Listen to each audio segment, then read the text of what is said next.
नमस्ते dear viewers. आज के इस वीडियो में हम लोग देखेंगे कि फर्स्ट ऑर्डर सिस्टम किसे कहते हैं।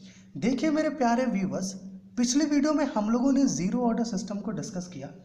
वहाँ पर हम लोगों ने देखा कि जीरो ऑर्डर सिस्टम ऐसे सिस्टम होते हैं जिसमें टाइम लैग और डिस्टॉर्शन ना के बराबर होता है। अर्थात जब भी हम लोग किसी सिस्टम को इनपुट देते हैं, जिस वक्त देते हैं उसी वक्त हमें वहाँ पर आउटपुट मिल जाता है। उस प्रकार के सिस्टम को हम लोग जीरो ऑर्डर सिस्टम कहते हैं, है ना।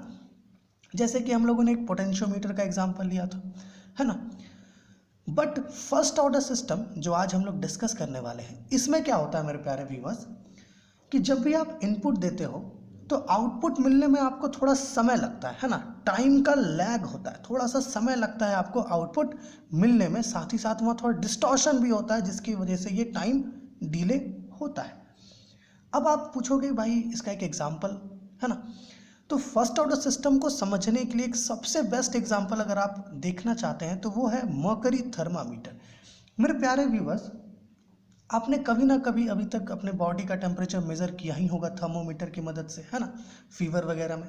तो मेरे प्यारे व्यूवर्स, जब आप फीवर में अपने बॉडी का टेम्परेचर मेज़र करते हो तो क्या होता है, आप जैसे ही उसे अपने बॉडी में कनेक्ट करते हैं थर्मोमीटर को, होता क्या है कि जो मर्करी लेवल है वो धीरे धीरे, है ना, ऊपर जाती है और आपके बॉडी के टेम्परेचर को मेज़र करती है। अर्थात आपने क्या किया, अपने बॉडी के टेम्परेचर को इनपुट के रूप में थर्मोमीटर को दिया, है ना, और वो आउटपुट देने में थोड़ा टाइम लगाता है। ओके, तो इस प्रकार का जो सिस्टम होता है जिसे आप इनपुट तो दे रहे हो लेकिन वो आउटपुट देने में थोड़ा समय लगाता हो, उस तरह के सिस्टम को हम लोग कहते हैं first order system. Okay, so first order system are those system in which we will get output after some time lag or distortion. okay, अब बात आती है कि इक्वेशन की। जैसे कि हम लोगों ने जीरो ऑर्डर सिस्टम में इक्वेशन देखा था, है ना।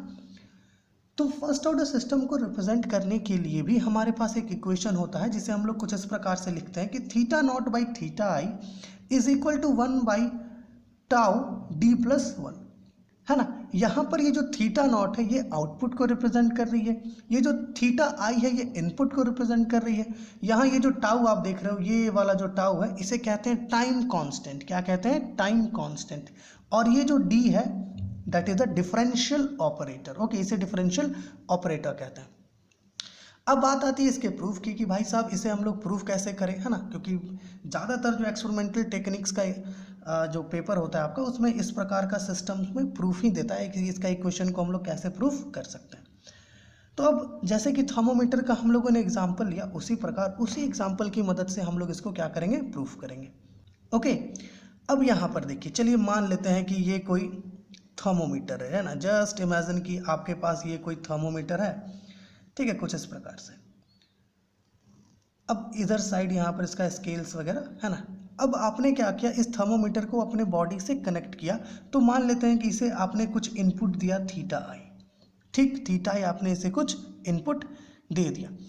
तो जो rate of flow of heat होगा, है ना, या आप ऐसा कहिए कि जो रेट ऑफ हीट फ्लो होगा इस थर्मोमीटर में वो किससे इक्वल होगा। मतलब है कि जो रेट ऑफ हीट फ्लो होगा, ओके, वो किससे इक्वल होगा, वो इक्वल होगा आपका Q से। That is Q is equal to H A bracket theta I minus theta nought. Okay, यहाँ पर ये जो H आप देख रहे हो, इस H को हम लोग कहते हैं कंडक्टिव हीट कॉफिशिएंट। ए जो है ये एरिया है ना। थीटा आई इनपुट और थीटा नॉट जो आउटपुट आपको मिलेगा, है ना, या फिर आपने जो इनपुट थोड़ा सा दिया उसके लिए जो आउटपुट आपको मिला वो, ठीक है। लेकिन थर्मोडायनामिक्स में हम लोगों ने एक इक्वेशन पढ़ा है rate of flow of heat के लिए, that is Q is equal to M C del theta nought by del T. ये इक्वेशन हम लोगों ने पढ़ा है ना। तो ऑब्वियस सी बात है, इक्वेशन नंबर 1 ले लीजिए इसे इक्वेशन नंबर 2 ले लीजिए। अब जब आप इन दोनों को कंपेयर करते हो तो आपको यहाँ पर क्या मिलेगा, देखिए, M C del theta nought by del T is equal to H A bracket theta I minus theta nought.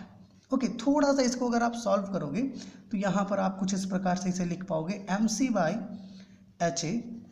अब ये जो डेल बाई डेल टी है ना, इसे क्या कर सकते हैं हम लोग, डिफरेंशियल ऑपरेटर के फॉर्म में लिख सकते हैं, क्योंकि जो डिफरेंशियल ऑपरेटर डी होता है ना, ये डी बाई डी टी से इक्वल होता है। आप चाहो तो इसे भी डिफरेंशियल ऑपरेटर के फॉर्म में लिख सकते हो। तो थीटा नॉट है ना, इन दोनों को अलग कर दिया हम लोगों ने। यहाँ पर आपके पास क्या बचा, theta I minus theta nought बच गया। ओके, देखिए यहाँ पर अब ये जो M C by H A है ना, इसको क्या कीजिए आप टाउ ले लीजिए, that is the time constant. ये जो M C by H A है, यहाँ पर एम क्या है, ये मास है, ठीक है ना, और सी आप स्पेसिफिक हीट कह सकते हो, इज इक्वल टू टाउ। इसको आपको क्या करना है, टाउ से इक्वल लेना है।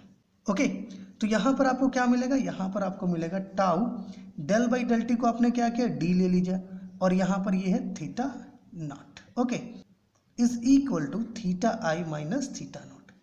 अब क्या करते हैं, इस थीटा नॉट को इधर ले आते हैं, जो आउटपुट को रिप्रेजेंट कर रहा है उसे इधर लेकर के आते हैं, that is left hand side में, del D theta naught minus, अब ये वाला इधर जाएगा तो ये पॉजिटिव हो जाएगा, तो इसको आप थीटा नॉट कर लीजिए, that is theta I. Okay, अब यहाँ पर आप इसे कुछ ऐसे लिखिए, tau D plus 1 theta naught is equal to theta I. हमने क्या किया, थीटा नॉट को कॉमन आउट ले लिया, बाहर ले लिया थीटा नॉट को, ठीक है। अब आप इसे कुछ ऐसे भी लिख पाओगे, देखिए यहाँ पर थीटा नॉट बाय थीटा आई को इधर ले आए और इसको इधर लेके चले गए, टाउ डी प्लस 1। ओके, अब ये जो इक्वेशन है, ठीक है, यही तो इक्वेशन है जो फर्स्ट ऑर्डर सिस्टम को रिप्रेजेंट कर रही है। Okay, this is the equation जो फर्स्ट ऑर्डर सिस्टम को रिप्रेजेंट कर रही है, जैसे कि आपने यहाँ पर देखा था। तो कुछ इस प्रकार से आप फर्स्ट ऑर्डर सिस्टम के इक्वेशन को प्रूफ कर पाओगे। तो आशा है आप ये समझ पा रहे होंगे कि फर्स्ट ऑर्डर सिस्टम हम लोग किसे कहते हैं।